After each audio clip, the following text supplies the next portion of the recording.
Call upon our truly adored and respected, our one and only astounding headmaster and correspondent, Dr. G.J. Manohar sir, to deliver his welcome address. Now, for Christ's sake, clap your hands.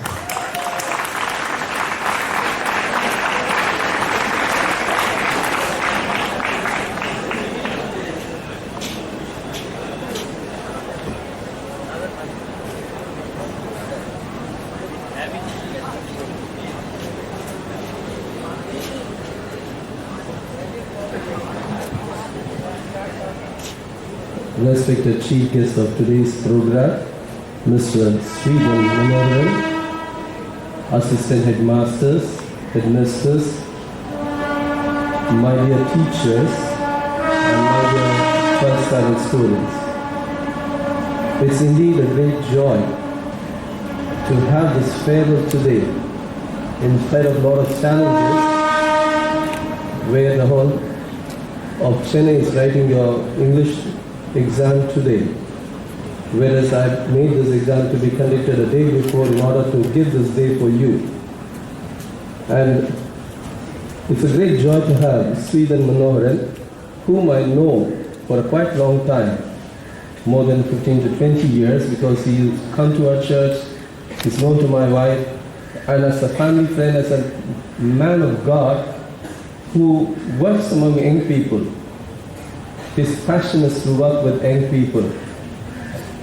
So when I was looking for someone who could not only talk on value system, but to tell how life is all about.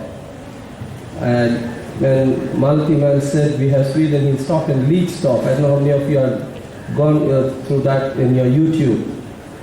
On YouTube, you only watch what Talabadi says and Tala says. Other things we will never see. But there's something called lead talks. There are a lot of things where you find people who have achieved in life and made that how they have achieved. And you find that Sweden is one of such person, graduated from PSC College of Technology, Coimbatore in Mechanical Engineering, and went to do his Masters in Manufacturing System Engineering at Warwick University, UK. So he's not an ordinary person who's here this morning. So I want you to listen when he shares and when he's going to address you. I think he has something burdened to talk with you. And I believe that it was God who had made him to come here this morning. Might be being all your entertainment at one side, but there's something important in life that we need to learn. There's something called a pearl. Might be when you go and find people working in a diamond mine, you will find them so dirty, they'll be scratching, taking a lot. Finally, they'll find that one diamond. Might be here, there are a lot of other things, but find the diamond and take it home, take it to your career. He's presently the president of Strategic Sourcing and Quality at Tractors and Farm Equipment. We call it as TEFE, the flagship company of Amalgamation Group Chennai. He's married with Anila, an accomplished pianist who's presently working as GM with L&T Chennai. He has two daughters, Arya and Kittura, if I'm right. In his spare time, Sweden is family ministers among youth, and he's a good musician. So shall we all welcome him by giving a big hand, and to have such a great person today is a great joy to us. Thank you, Sweden, for being here with us, and I know that you're being here and your association with NCC would be more. And I was talking with him and I said, we have an IAS Academy, would you like to share? He said, yes. And he said, today I will not do it, but give me some more time. So he said, I would like to talk to the 11th standard student. He has so much of passion for young people. So to get those people, it's very difficult. But thank you, Sweden, giving your time amidst a busy schedule. Being a person, he said every minute there is a tractor which comes out of his pipeline. So he says there's no holiday for me. So when he is able to give time to God and he is able to give time to you, we are a privileged and most honored people. I thank God for people like them, that God will use them mightily. Once again, I welcome one and all. God bless.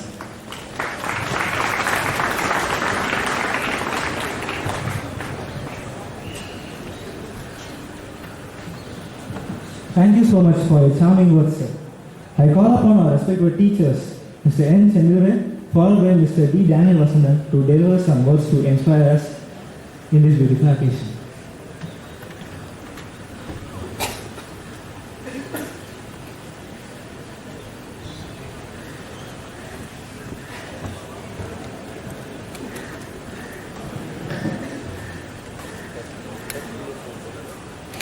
Respected Chief Guest, my headmaster, assistant headmasters, my dear teachers, and my dear students, a pleasant morning to you all.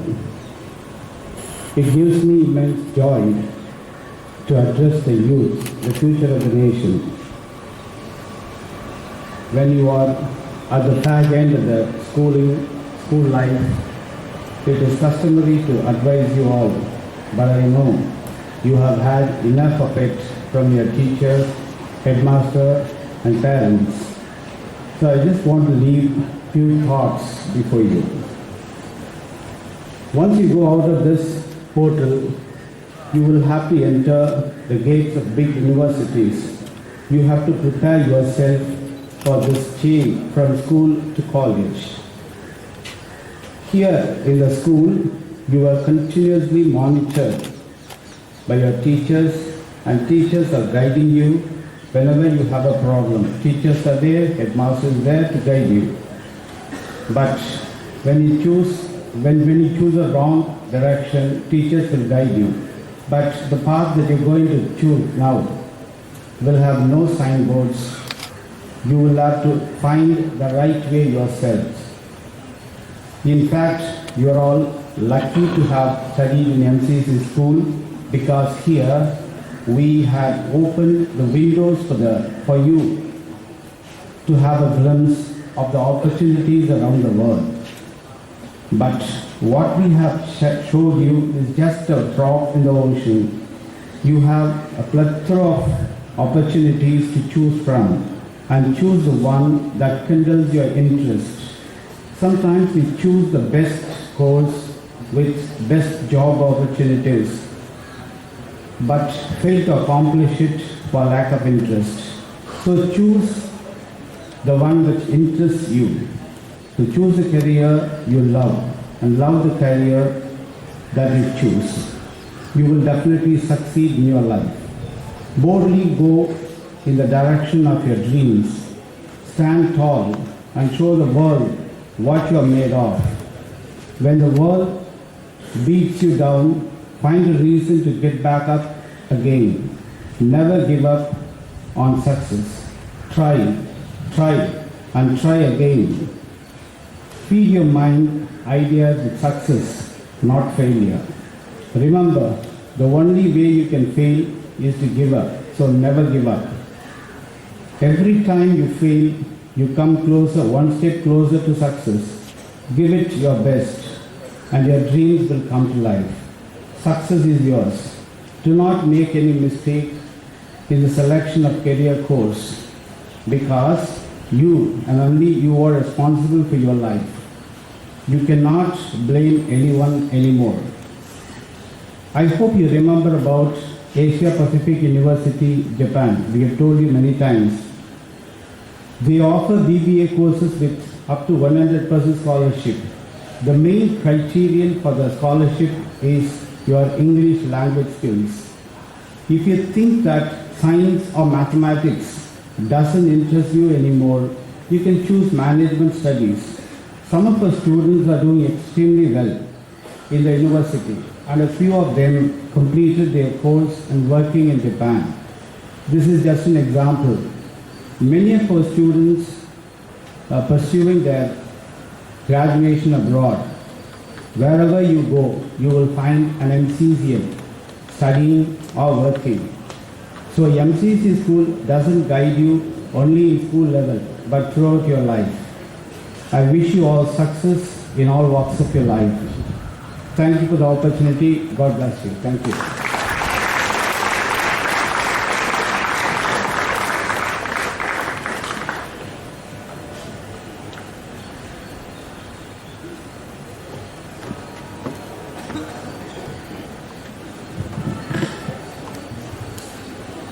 really I thank God for this wonderful opportunity God has given me to address the outgoing students.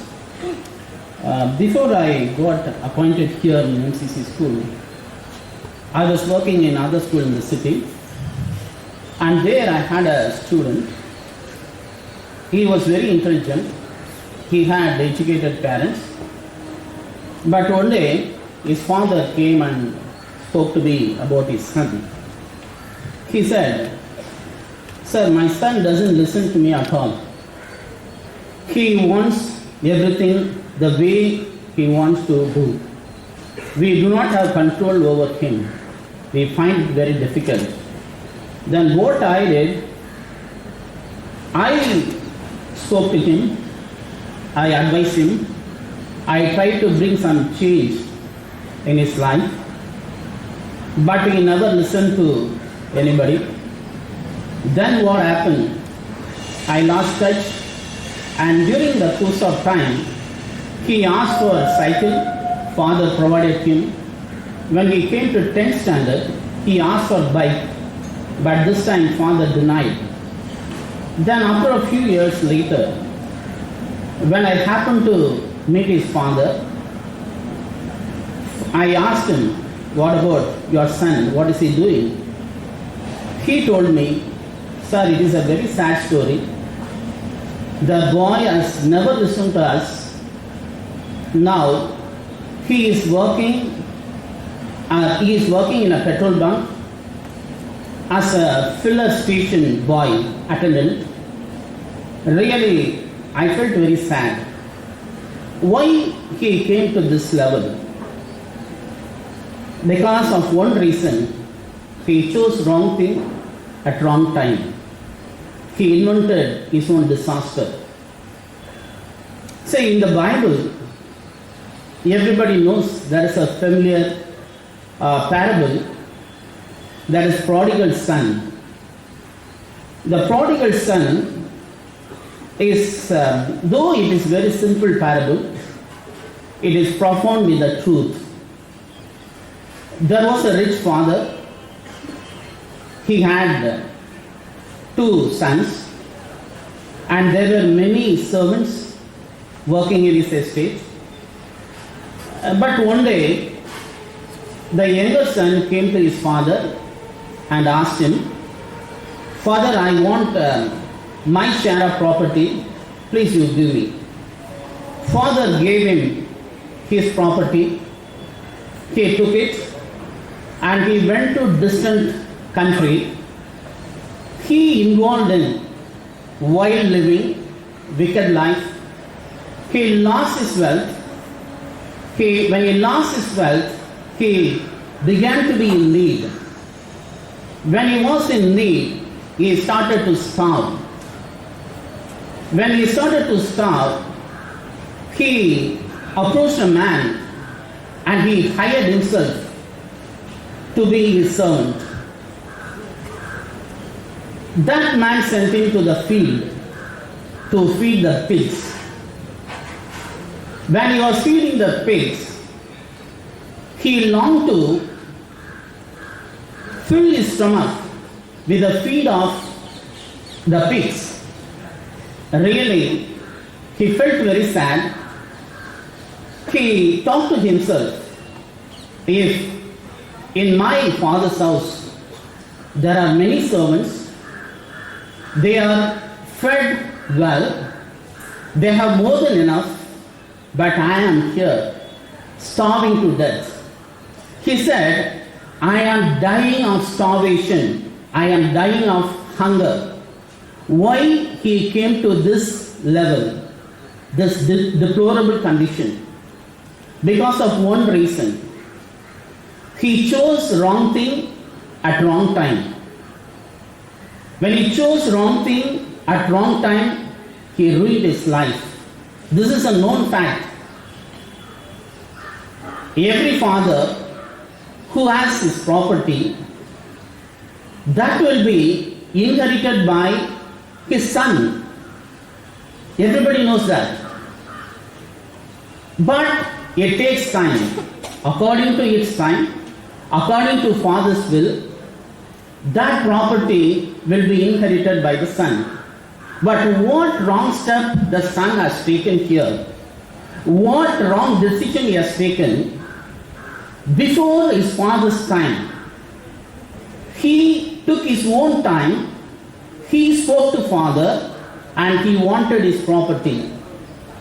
When father gave his property, he totally lost his relationship with father because he went to a distant country. When he was on his own way, when he chose wrong path, when he chose wrong thing according to his own time, he lost relationship with his father. When he lost his relationship with father, he lost the love and affection of his father. When he lost love and the affection of his father, he also lost loving care of father. He is no more under the supervision of father. When he lost relationship with his father, what happened? In the distant country, he involved in wicked life. When he involved in wicked life, he lost his wealth. When he lost his wealth, he lost everything. There was nobody to feed him. There was nobody to take care of him. There was nobody to love him and show any affection. So, this kind of situation forced, this led him to starvation, and this starvation led him to find a job. When he approached a man there, he gave him a job to go and take care of the pigs. Here, he lost his identity as the son of rich man. He lost his identity. Now, what is his identity? He is a man after pigs. During biblical time, the pigs were considered to be unclean animal. And those who deal with the unclean animals are also unclean. So now we find this man, prodigal son, he is unclean. Now he says, I lost everything, now I am dying. I am dying of starvation. Why he is dying of starvation? Because of the wrong step he took. Because of he chose wrong time and wrong thing. Because of that now he is starving to death. See what the Bible says in Ecclesiastes 3:1. There is everything. There is time for everything. There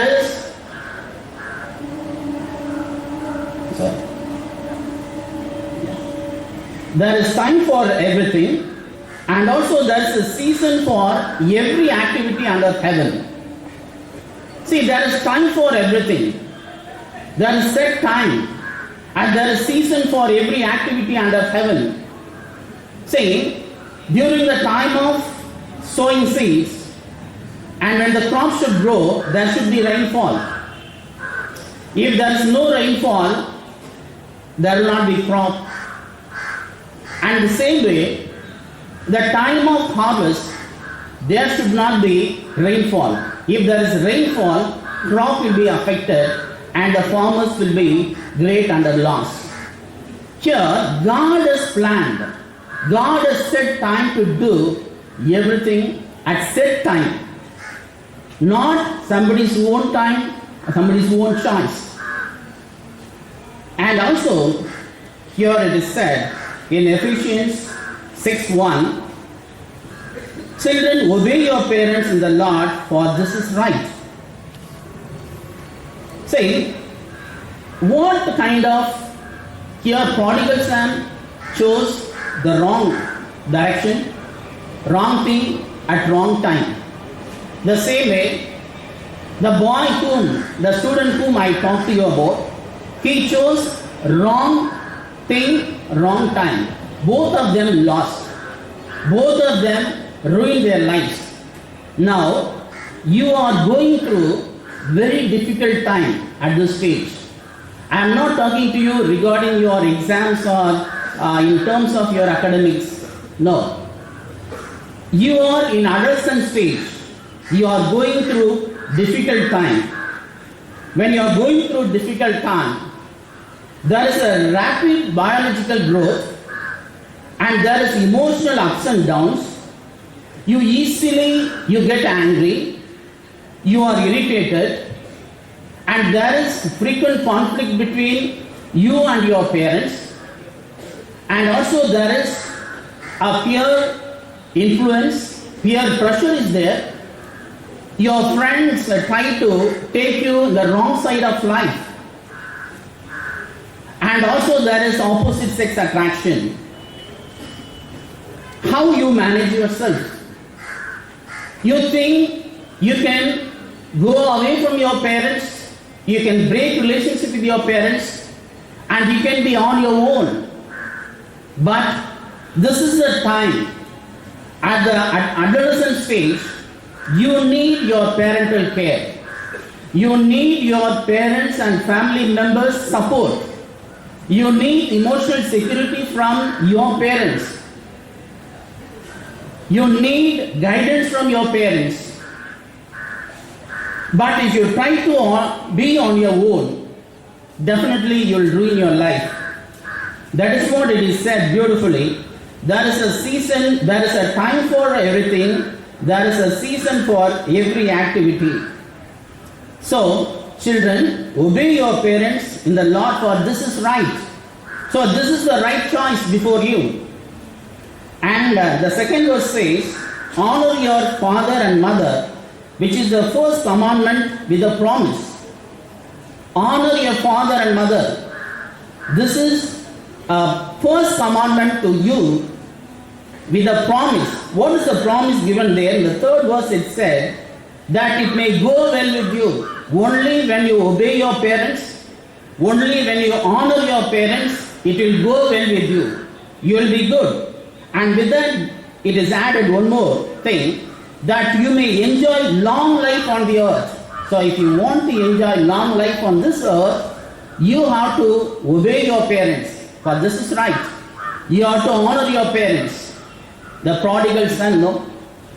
When he lost everything, he came to his sense and he said, I'll go to my father and I'll tell my father, Father, I have sinned against heaven and against you.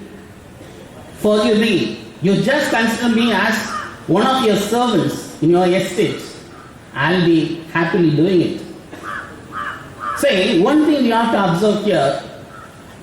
Prodigal son said, when he committed sin against his father, that is against God himself. So whenever you disobey your parents,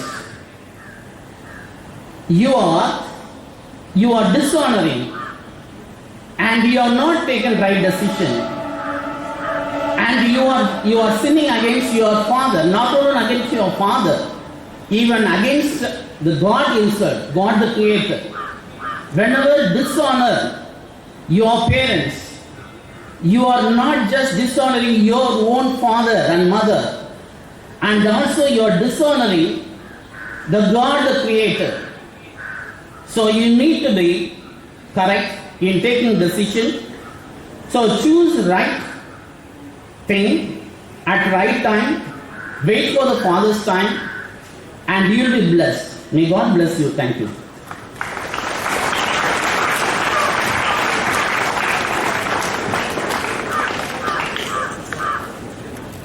Thank you, teachers, for your words of knowledge and encouragement. Is everybody ready to listen to some tunes? Because here comes our school band to show us all what real music feels like. Let's put our hands together and welcome them with a round of applause. Happy for calling me. Oh, your school is so talented. The way you girls sang, the way that the guys sang, the dance. Really, give yourself a big hand here. One of the better schools I've gone to, one of the highly talented schools that I've gone to. Truly a privilege to be here. They tell me that the attention span of a goldfish is 9 seconds. Microsoft had done a recent study on that, came out in the Time magazine on 2015. The attention span of a goldfish is 9 seconds. Do you know the attention span of a teenager? 8 seconds. So the attention span of most of us is a little less than a goldfish. And teachers expect us to listen to them for an hour or so. Sometimes it's a challenge. I remember in my school days they used to say that the attention span of a Cambridge student in his or her prime is 18 minutes, being steadily dropping because of the digital age that we follow. I'll be through very shortly. Wanted to talk to you about three things that will hold us in good stead in terms of when you look out for your future. I was Googling just a short while ago about how do I find the future. Googled it, within half a second came out with results of about 275 crore. Half a second, 275 crore. Wanted to prune it down, Googled good books that teach me about how to find the future. 175 crore in half a second. They tell me that an average human being spends 6 months trying to find common things like keys or watch or whatever. Imagine trying to find how to find my future out of 275 crore results in half a second. When I finished my 12th standard, I remember how frightened I was. I had friends saying, I'm clear about what I want to do. I want to be an engineer, I want to be a doctor, I want to be a commerce graduate, whatever. I didn't know. I had just gone through life, I'd had fun. I suddenly realized that I've come to the end and I don't know what next. Extremely worried. There were three things that a friend told me about that kept me going. 3 P's that I want to leave with you. 3 P's that I wish you would remember for the rest of your life. 3 P's, 3 stories, and I'll be through. 3 P's, 3 stories, and I'll be through. The first P, I want you to remember that you are precious. You are precious. Would you like to repeat after me? I am precious. Can be louder. I am precious. Louder. I am precious. If there's one thing I want to leave behind, remember that. Remember that you are precious. This world constantly measures us on 2 things. Appearance or performance. Appearance or performance. When you finish your 12th standard and you've got your marks and you get 90, they will tell you, why not 91? You've got 99. The question they'll ask you is, why not 100? This world constantly measures you on performance or on appearance. You might think it will stop when you finish your 12th standard. Oh, you're wrong. You reach college, they talk to you about your GPA. You reach office, they ask you about your tractors. They ask you about your targets. You're constantly measured on performance or on appearance. We are a crazy set of people. Have you realized? People who are short want to be just that little bit taller. People who are tall want to be just that little bit shorter. People who are thin want to be just that little bit rounder. People who are round want to be just that little bit thinner. People with short hair want long hair. People with long hair want short hair. People with straight hair want to curl their hair. People with curly hair want to straighten their hair. People who are fair want to be just that little bit darker. When you travel to the countries where I travel, you come on a Monday, people come and say, hey, saw my tan? I have a nice tan, I've been on the beach. People who are dark want to be fair, and so we try fair and lovely. Fair and lovely neither makes you fair nor lovely. The world measures you on appearance or on performance. But hey, I want to tell you something. There's a God up there who loves you just the way you are. There's a God up there who loves you just the way you are. Because you are precious. 2,600 years ago, a prophet called Isaiah said, you are precious and honored in my sight. You are precious and honored in God's sight. He loves you just the way you are. He doesn't like you because you're the topper in school. He likes you just the way you are. You are precious. Repeat after me. I am precious. I am precious. Louder. That's the first point. My second point, you have a purpose. You have a purpose. My first point was precious. My second point is purpose. Repeat after me. I have a purpose. Once more. I have a purpose. It was Jeremiah who said that about 2,700 years ago. For I have plans for you. Plans to prosper you, not to harm you. Plans to give you a future and a hope. This God who loves you just the way you are because you are precious in His sight has a plan and a purpose for each of you. A plan and a purpose for each of you. His name was John Goddard. John Goddard, when he was still 15, found himself alone at home when his grandmother was dying. His parents had just gone out. He was sitting next to his grandmother and talking to her. Her grandmother was dying, looking at him, says, I wish I had done this. There was so much that I had dreamed of when I was a young girl. I've done nothing and my life is a waste. John Goddard decided that day that he will not allow this to happen to him. You need to remember, John Goddard made it to the cover of the 1972 April Life magazine.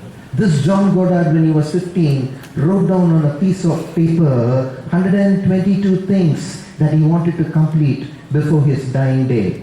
122 things that he wanted to complete before his dying day. Wrote it out on a piece of paper. They were not simple things that he wanted to write. He wrote down that he had 8 rivers that he wanted to cross, including the Nile and the Amazon. There were 16 mountains that he wanted to climb, including Mount Vesuvius and Mount Fuji. He wanted to study the primitive cultures across Africa, including Congo, Kenya and Nigeria. He wanted to fly a plane. He wanted to dive in a submarine. He wanted to land on an aircraft carrier. He wanted to fly on a balloon and a glider. He wanted to read the works of Shakespeare, Mark Twain. He wanted to read the Bible cover to cover. He wanted to become an Eagle Scout. He wanted to circumnavigate the globe 4 times he did. He wanted to get married and have children. He got married to Mary and had 2. He wanted to play the flute and the violin. He wanted to do a parachute jump. He wanted to milk a snake. He had 122 things that he wanted to do. In the year 1972, he had completed 101 of them. Still 45. John Goddard, when he was just 15, many of you here must be 17, 18, had a dream, had a clear purpose that he wanted to fulfill. I was not one of them. I didn't have a clear plan. I didn't have a clear purpose. I just needed to trust someone up there who understood what's next in my life. I wished and hoped someone who would hold me. I was happy in school. I looked confident on the inside, but I knew what I was going through deep within. Leads to me to my third P. My first P was I am precious. Repeat after me. I am precious. My second P, I have a purpose. My third P, I am purchased. You and I are purchased. My last story is a simple story. It's a story of a little boy who made a small boat. A small boat. Made it red, made it out of a coconut mud, painted it red, wrote Ramu on the side. Used to take it to the river nearby, the village he lived in, and played with it. One day there was a huge rainfall in the hills and there was a flash flood. As he was playing with the boat gets washed away in the flash flood. He comes home, he's upset that he lost his boat, tells his mother, Ma, I've lost my boat. Mother says, you can make one more. No, Ma, it is my boat. I made it, it is mine.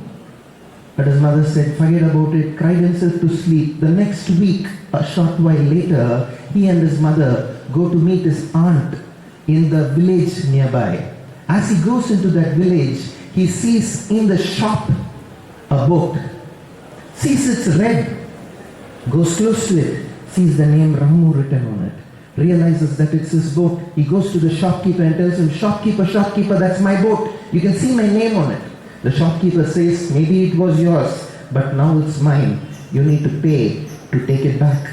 Ramu goes back to his mom and tells his Ma, can we buy the boat? His mother says, you got to work for it. He stayed at home, cleaned the house, helped in picking vegetables, helped in cleaning the hen pen, earned a little money, went to the shopkeeper, paid the money, bought the boat. If Ramu, I don't know if he did, but if Ramu was to speak to his boat, he would have said two things. He would have said, boat, you're twice mine. I made you, so you're mine. I bought you for a price, so you are twice mine. God made you.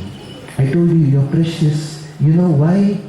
The Bible says in the Psalms, a book of songs, it says, you and I have been knit together in our mother's womb. You are precious because God made you. But then we turned our back on Him. How very often we turn our backs on God. He didn't leave us. He came behind us. I told you when I finished my 12th standard, I was messing up my Latvian calculators. I didn't even go for my farewell party. I was born in a Christian family but never really believed in God. Studied in a school like this, had good teachers. It was messing up my life. I used to sit in the last row and laugh when anyone comes and speaks. I used to just laugh. I never bothered till life hit dead end when I did my 12th standard exams. Born in Santhom in 1970s, 1980s, the biggest slums in Chennai were three. The slum near Port Trust, the slum near Fosher Estate, a slum called whatever, and a third slum called Karakota. I lived in the last house of Karakota. My best friends were in the slum. I couldn't speak English, couldn't speak Tamil. My Tamil, if you hear me, will be Pakka Kupata Tamil. That's how I was. Never really believed in God. Messing up my life.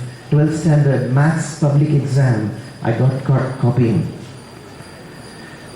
It was just before the squad. His name was Martin Alphonse, the school teacher who came and caught me, warned me. Continued writing, series of miracles, ended up in PSG Tech Coimbatore. It was there in Gandhipuram bus stand. I've had a friend of mine called Samuel Sudhakar who met me. He told me about Jesus. I remember getting angry with him. I realized I needed help from someone up there. I realized, but I didn't know who it was. He didn't matter. This God that everybody talked about didn't matter. Religion didn't matter. But for some reason that day in Gandhipuram bus stand, it mattered. I remember going to my Tata's house on my knees. I don't know why I went on my knees, but I went on my knees. I said, Lord Jesus, Samuel tells me that you're God. If you're God, take control of my life. They tell me your blood washes sin. I don't understand how, but if you can, will you wash me clean? My third point, I said, Lord Jesus, I'm messing up my life with my own two hands. If you can, would you take control? Just three simple things that I talk to God. Samuel tells me that you're God. If you're God, take control of me. Samuel tells me that your blood washes sin. I don't understand how, but if you can, wash me clean. He took control of my life that day. Life did not become perfect. I still had problems. I still went through tough times. But through it all, there was a peace that passeth understanding, a joy that overfloweth. This God took control of this slum boy. Today, as Mano has said, I am president in the company I work in. I joined as a trainee engineer there. Even as he said, even as I speak to you, every minute there is a tractor rolling out of my plant. Every minute. This year we will end up making about 190,000 tractors. I needed someone from up there who will intervene down here. Someone who loves me because he made me, because I am precious. Someone who had to look at me and say, hey, you have a purpose. I have a purpose. Someone who would love me enough to die for me on a cross. at Calvary. He purchased me with his precious blood. 3 things that I want you to remember. You are precious. Would you repeat after me? I am precious. I am precious. I have a purpose. I have a purpose. I am purchased. I am purchased. May God bless you all. I wish you all the best. Life is not easy, but I would that you have the help of God from above to be in control of your lives. God bless you. All the best.